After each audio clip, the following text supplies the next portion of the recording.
So the Call of Honor was designed back in 1929, I believe. It was something that was instilled that every trooper knows what it is. All those core values, they're embedded inside that Call of Honor, right? So when we first recite the Call of Honor, it didn't mean anything to me at the time. But as you're going through a program, you're starting to realize, hey, that Call of Honor is me. It's what it means to be a state trooper. Open that handbook and begin to read. When I got here and we recited the Call to Honor for the first time, you thought it meant, you thought you knew what it meant. Throughout your time here, you realize what it really means and what every last word of the Call to Honor means to you as an individual. When I first tried to recite it, it was pretty bad.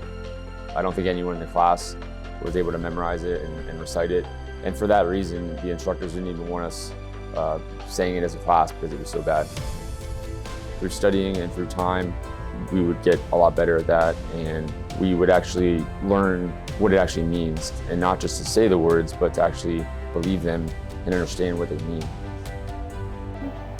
We just went from leaving the parking lot and everyone's hustling you to your rooms, you're getting changed into your blues for the first time, and you're standing there, and then there's people screaming, and you don't even know where you're at, and then they take you to a classroom, and then they sit you down and hand you a book and say, you need to memorize this as soon as possible. And just reading the Call of Honor for the first time, I saw I'm a Pennsylvania State Trooper, and then after that it felt days before I could even remember the first paragraph, let alone the rest of it. It was chaos.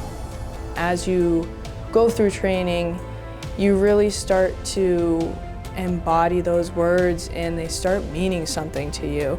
You're proud to be here and you're proud to be of service to others. By week, like 6 or 7, I remember Corporal Jeter coming in and saying, hit it to the one guy that starts it off with sir. And the instructor said, like, you could hear it throughout the whole building.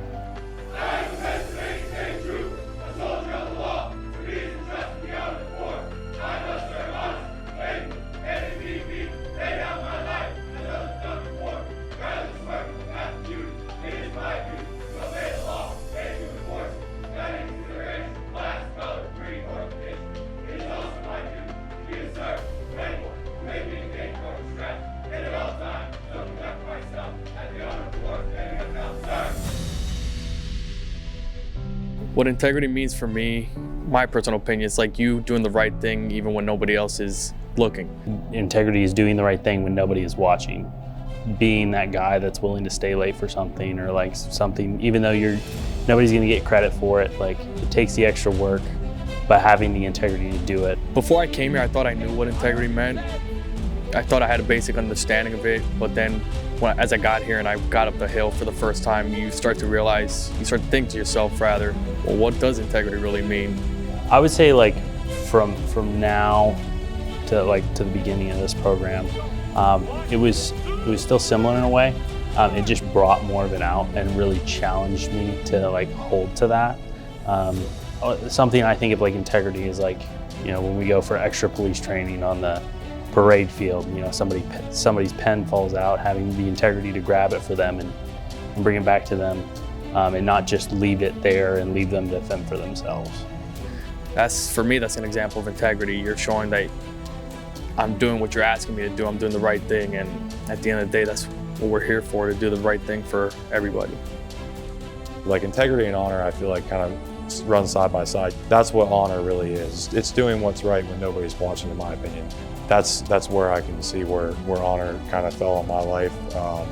I can actually say that, but here I can say that it's definitely grown on me to see what honor really is. When we got to wear our Class A's for the first time with our big hats and standing by each other, and we're all just standing there at attention, and all I can think of is like, we finally made it, and just being there standing next to my platoon mates that I've spent the last 6 months with, and finally earning that spot and achieving what we worked so hard for. That's what's honorable. You got to take honor in your job every day. Constantly do what's right, constantly be there for service of one another and for the rest of the Commonwealth.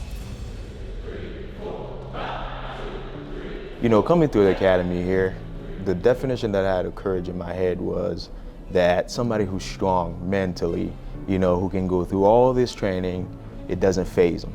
But as you come here, and it's a completely different story.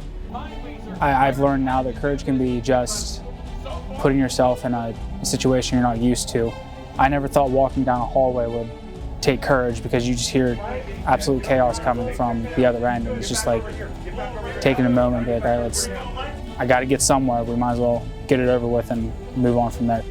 Going through these motions, you know, you can be good physically, you know, but mentally, this place, it does something to you mentally. If you're not strong enough, if you don't have that courage to withstand what the training program has here for you, you're gonna have a hard time, man. Yeah, for boxing, courage comes into play. Like, I've never really been punched in the face before coming here. So going up against someone you've never got to know, and you're hitting each other, you know, as hard as you can, right in the face. That, I would say that was a encouraging moment for me. I've never had to do it, but I didn't really sway away from it. I kind of just, you know, try to hold my own and keep up as best I could.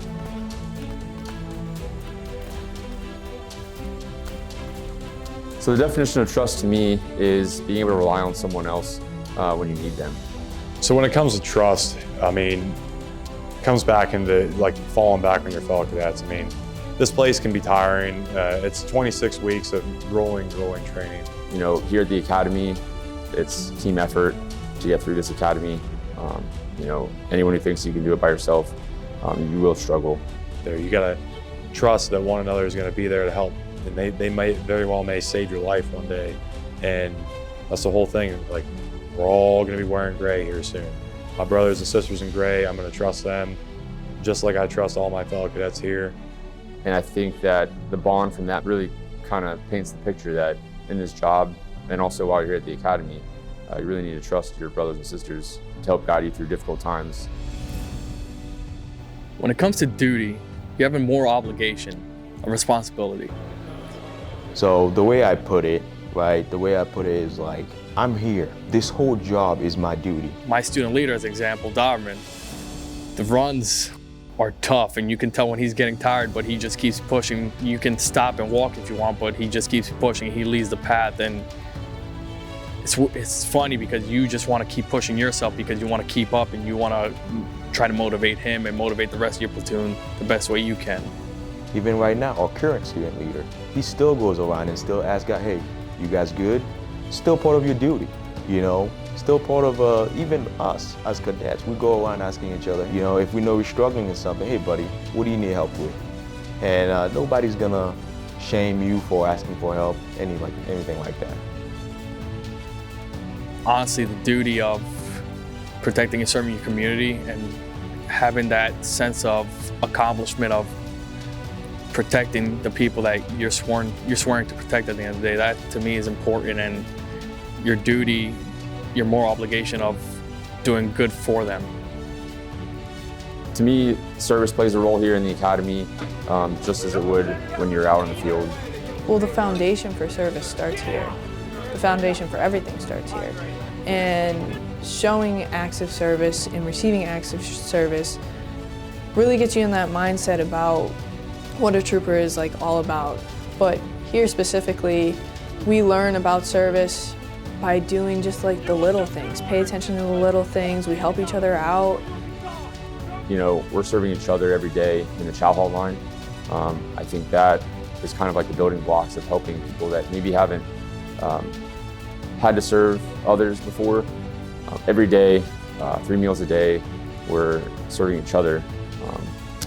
And it really kind of brings out the best in everyone, whether it's in the chow hall or even serving other troopers, you know, working with the canines or the horses, and you're making sure they're fed, you're making sure that they have water, and you're helping your peers. And I think that's really important as well. And it really establishes and sets the tone for how we're supposed to be outside of here, how we're supposed to help others. It shouldn't be something we have to think twice about. It's just something we do. Like, it's something we do automatically, something we learn to do automatically outside of here. And that is honorable in itself, is being able to help others and expect nothing in return. growing up, I was always told by my dad, like, respect it's not given, it's earned. I kind of just reviewed respect as like treating, others of authority a certain way, minding your manners. I think what's different when you go through like programs like these is you learn more respect for the person, not just minding your manners or doing something like that. Like, you learn to respect the process of something, or respect why somebody is doing something. I always kind of had that, but it really like brought it out here. In a way, you are kind of earning the instructor's respect by not giving up. You throw something hard at us, we're gonna finish it, and kind of respect amongst each other. It's like we started out as complete strangers, and now like we're getting to know each other. I see that they can put out just as much effort as I can, and we're all starting to come together and respecting each other, who we are and what we're becoming. When you look back on a program like this in the academy, like, you have a lot of respect for how some of the instructors did things, and like how it was hard in the beginning, but then you see the end process and what that results of, and how that can grow an individual. Just being next to one another in our full uniforms is just, there's no words to describe it. Like, you have to earn that uniform, and then like once you're finally in it, being inspected and looking like sharp and squared away really gives me, and I think I speak for other cadets when it says it really gives you a piece of confidence. But to me, that's the moment when you realize that call of honor means so much more than you think. I can tell you, man, saying the call of honor, especially the first few words, I am a Pennsylvania State Trooper. That alone, if you don't get goosebumps by that, I don't know what will, man. And that ties into honor as well. Like, it really hits home. Like I said, like, it's one thing that you gotta take some pride in. Well, I think it was an eye-opening experience, realizing that call of honor is more than just a bunch of words put together. From the beginning, they tell us, you have to respect what you're doing, respect yourselves, because at the end of the 26 weeks, you're going to be a trooper, and that respect carries on throughout your career. It's amazing how we made it this far, and that we're going to get to do this with each other for the rest of our lives.